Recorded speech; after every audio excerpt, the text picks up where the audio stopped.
Hello నమస్తే. IPL 2024 the incredibly explosive season అని చెప్పాలి. మరి ఇలాంటి ఒక ఎక్స్ప్లోజివ్ సీజన్ లో ఈ రోజు ఒక ఎక్స్ప్లోజివ్ మ్యాచ్ అయితే జరగబోతుంది. అది కూడా రాజీవ్ గాంధీ ఇంటర్నేషనల్ స్టేడియంలో. And SRH versus Gujarat Titans ఈ రోజు మ్యాచ్ ఉంది. ఈ రోజు మ్యాచ్ ఎలా ఉండబోతోంది అండ్ ఎవరు గెలిచే ఛాన్సెస్ ఉన్నాయనేది తెలుసుకుందాం. మనతో పాటు క్రికెట్ అనలిస్ట్ వెంకటేష్ గారు ఉన్నారు. Hi sir. సో ఈ రోజు మెయిన్ గా చెప్పాలంటే ఎక్స్ప్లోజివ్ సీజన్ అనడంలో సన్ రైజర్స్ హైదరాబాద్ పాత్ర చాలా ఉంది ఈ సీజన్ లో మెయిన్ గా. సో ఈ రోజు ఎలాంటి సన్ రైజర్స్ హైదరాబాద్ నుంచి మెయిన్ గా ఎలాంటి ఎక్స్ప్లోజన్ చూస్తాం సార్? మీరు చెప్పింది కరెక్టే. ఈ ఐపీఎల్ ఇంత ఎక్సైటింగ్ గా జరగడానికి, ఇంత హై స్కోరింగ్ గా జరగడానికి ప్రధాన కారణం ఏంటంటే Sunrisers Hyderabad. Sunrisers Hyderabad వాళ్ళు కొట్టిన సిక్సర్లు ఎవరు కొట్టలేదు. సో సిక్సర్లు కొట్టడమే కాదు, ఒక అగ్రెసివ్ బ్రాండ్ ఆఫ్ క్రికెట్ ఆడుతున్నారు వాళ్ళు. ముఖ్యంగా బ్యాటింగ్లో చాలా చాలా ఎక్స్ప్లోజివ్ స్టైల్ వాళ్ళ దగ్గర నుంచి చూసాం. ముఖ్యంగా పవర్ ప్లేలో 100 పైగా రన్స్ చేయడం 1-2 సార్లు. సో వాళ్ళు ఏ రకంగా చూసుకున్నా కూడా మిగతా టీమ్స్ కంటే చాలా ఎక్సైటింగ్గా ఉన్నారు. వాళ్ళ ఫ్యాన్ బేస్ కూడా చాలా పెరిగింది దీనివల్ల. మామూలుగా ఏంటంటే ఫ్యాన్ బేస్ ఎప్పుడు కూడా ఒక ఇండియన్ ప్లేయర్ చుట్టూ ఇండియన్ ప్లేయర్ సెంట్రిక్గా ఉంటుంది. ఇక్కడ మీకు స్టార్ ఇండియన్ ప్లేయర్స్ లేని టీం ఏదైనా ఉందంటే అది సన్ రైజర్స్. బట్ స్టిల్ వాళ్ళ ఆట తీరుతో వాళ్ళు బోల్డంతమంది ఫ్యాన్స్ని సాధించుకున్నారు. ప్యాట్ కమిన్స్ ఆస్ట్రేలియన్ అయినా కూడా మన మీద వరల్డ్ కప్ గెలిచినా కూడా అతనికి విపరీతమైన ఫ్యాన్ ఫాలోయింగ్ వచ్చింది. అండ్ గుజరాత్ టైటన్స్ ని కూడా మనం తక్కువ అంచనా వేయడానికి అయితే లేదు. ఎందుకంటే వాళ్ళు ఇప్పుడు విన్ అయినా లూజ్ అయినా వాళ్ళకి పెద్ద ఫరక్ లేదు కాబట్టి మనం అంటే నిన్న పంజాబ్ కింగ్స్ మ్యాచ్లో కూడా అదే జరిగింది. అండ్ ఆర్సీబీ విషయంలో కూడా వాళ్ళు వెనక్కి వెళ్తున్నారు అనుకున్న టైంలో సన్ రైజర్స్ హైదరాబాద్ మీదే వాళ్ళు ఈ విధ్వంసం స్టార్ట్ చేశారు. సో ఈ రోజు గుజరాత్ టైటన్స్ నుంచి కూడా అలాంటి ఎక్స్ప్లోజన్ చూసే ఛాన్స్ ఉందంటారు. గుజరాత్ టైటన్స్ని ఒకప్పుడు మీరు తక్కువగా అంచనా వేసి ఉండొచ్చు, ఎప్పుడు వాళ్ళకి ఇంకా ప్లే ఆఫ్ ఛాన్స్ ఉన్నప్పుడు. ఇప్పుడు ప్లే ఆఫ్ ఛాన్సెస్ పోయినాయి, వాళ్ళు ఎలిమినేట్ అయిపోయారు. ఈ టైంలో వాళ్ళ మీద ఎలాంటి ప్రెషర్ ఉండదు. నథింగ్ టు లూజ్ సిచ్యుయేషన్ అంటాం మనం. పోరాడితే పోయేదేమీ లేదు. ఎందుకంటే వాళ్ళు చాలా రిలాక్స్డ్గా ఉంటారు. వాళ్ళు ఏంటంటే వాళ్ళు ఇండివిజువల్ పర్ఫార్మెన్స్ మీద కాన్సన్ట్రేట్ చేస్తారు. పెద్ద స్కోర్లు చేయాలి, వికెట్లు తీయాలి. సో వాళ్ళు చాలా పట్టుదలగా ఆడతారు వాళ్ళు. సో వాళ్ళ మీద మ్యాచ్ విన్నింగ్ మీద ప్రెషర్ ఏమి ఉండదు. సో ఇలాంటి టీమ్స్ చాలా చాలా డేంజరస్. మీరు చెప్పిన ఎగ్జాంపుల్ పంజాబ్ కింగ్స్ కూడా అదే చేస్తున్నారు. సో ఇలాంటి టీమ్స్తో చాలా డేంజర్ ఉంటుంది. సో వీళ్ళని ఏమాత్రం తక్కువగా అంచనా వేయకూడదు. సన్ రైజర్స్ హైదరాబాద్ చేయాల్సిందల్లా ఏంటంటే they have to stick to their basics. వాళ్ళకి ఏదైతే బాగా చేతనవుతుందో, ఏదైతే చేస్తూ వాళ్ళు ఇక్కడ వరకు చాలా స్మూత్గా వచ్చారో అదే same good work they should continue. If they continue the same good work they are going to win this. So వాళ్ళకి ఏంటంటే హోమ్లో ఆడడం పెద్ద అడ్వాంటేజ్. హోమ్లో వాళ్ళ రికార్డ్ ఎంత బాగుందంటే 5 మ్యాచ్ల్లో 4 గెలిచారు, ఒక్క మ్యాచ్ ఓడిపోయారు.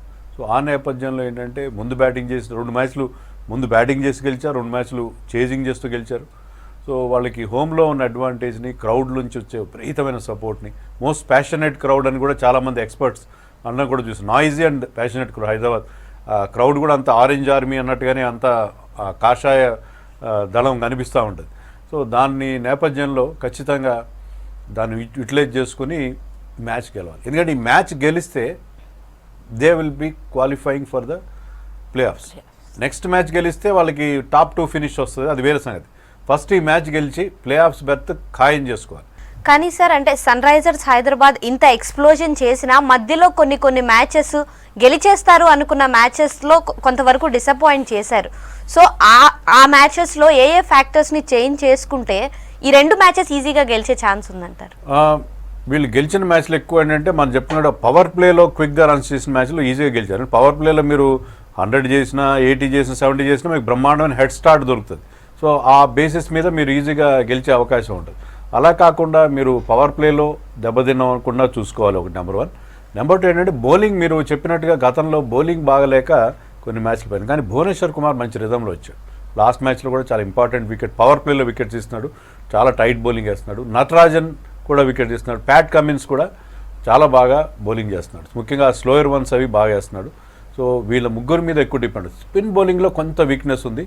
మరి ఆ కొత్తగా వచ్చిన శ్రీలంకన్ స్పిన్నర్ విఎస్ కాంత్ ఎంతవరకు ఆ లోటు తీరుస్తాడనేది చూడాలి. But otherwise team is looking very good.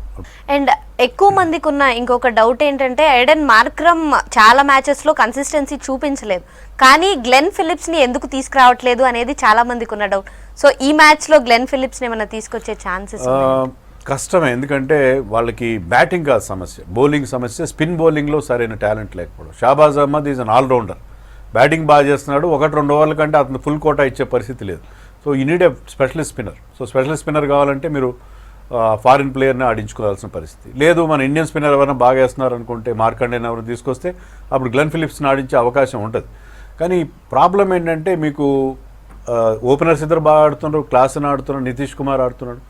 మీకు బ్యాటింగ్లో అంత ప్రాబ్లం లేదు, మీకు ప్రాబ్లం వల్ల బౌలింగ్లో ఉంది. కాబట్టి ఐ థింక్ ఒక ఫారిన్ బౌలర్ని తెచ్చుకొని ఇతను కానీ లేకపోతే మార్కో యాన్సన్ కానీ, సో రిక్వైర్మెంట్ బట్టి పిచ్ని బట్టి, పిచ్ కనుక ఫాస్ట్ బౌలర్స్కి అనుకూలిస్తుంది, బౌన్సీ పిచ్ ఉంది అనుకుంటే యాన్సన్ తీసుకోవచ్చు, లేదంటే దే కెన్ గో విత్ విఎస్ ఖాన్. అండ్ గుజరాత్ టైటన్స్ అంటే కెప్టెన్ శుభ్మన్ గిల్ ఎంత గుర్తొస్తాడో ఆశిష్ నెహ్రా కూడా అందరికీ అంతే గుర్తొస్తాడు.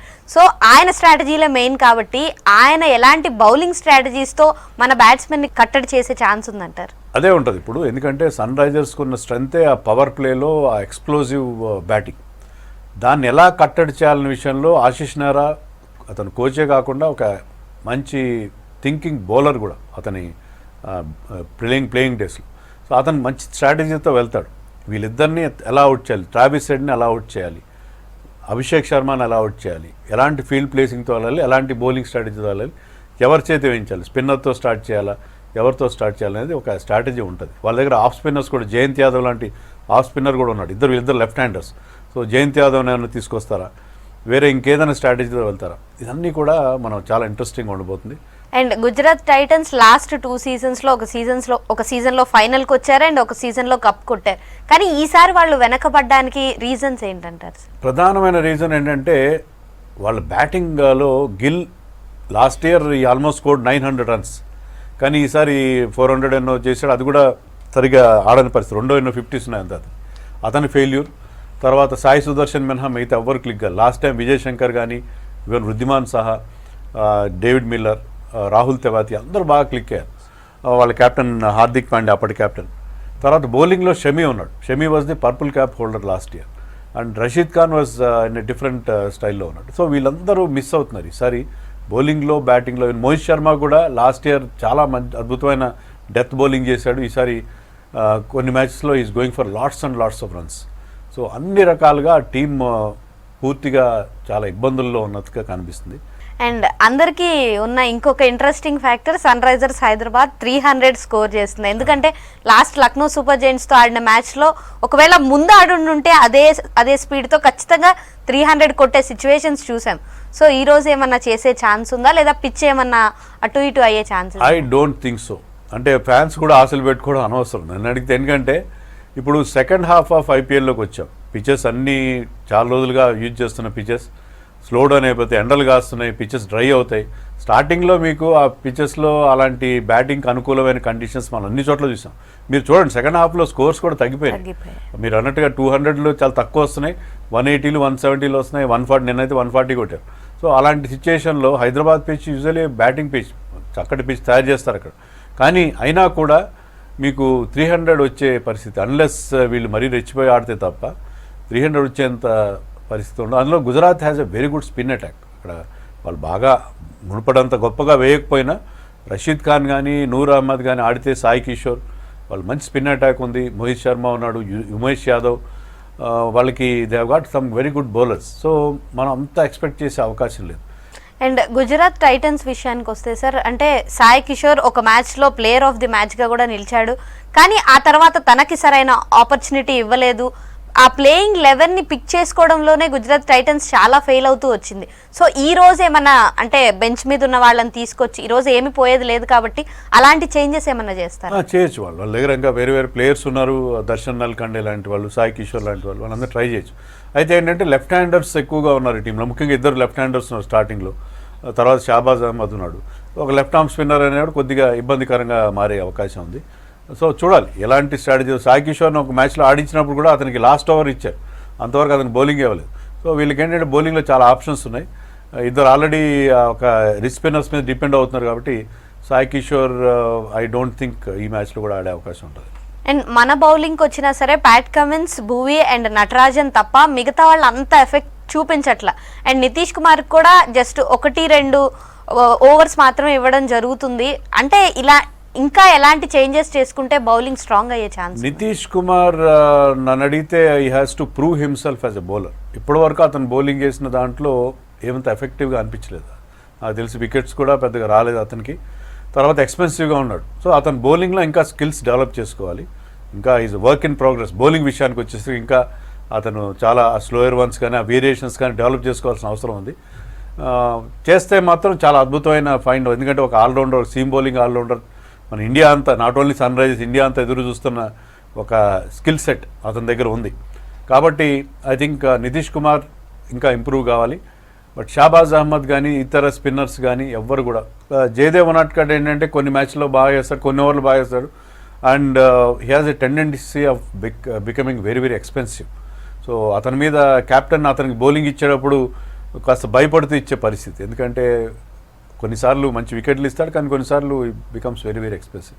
సో మీరు అన్నట్టుగా ముగ్గురు బౌలర్సే బాగున్నారు, కానీ ఏ టీంకైనా 5 మంచి బౌలర్స్ ఉండే పరిస్థితి ఇప్పుడు లేదు. అందులో ఇప్పుడు బ్యాటింగ్ టెక్నిక్స్ పరంగా చూసినా కూడా ఎలాంటి బౌలర్నైనా బ్రహ్మాండంగా ఆడే పరిస్థితి కనిపిస్తుంది. బట్ ఐ థింక్ ఆ లోపం అయితే ఉన్నది. They have to find a good spinner. Next సీజన్కైనా ఒక మంచి స్పిన్ బౌలర్ని వాళ్ళు తయారు చేసుకోవాల్సిన అవసరం.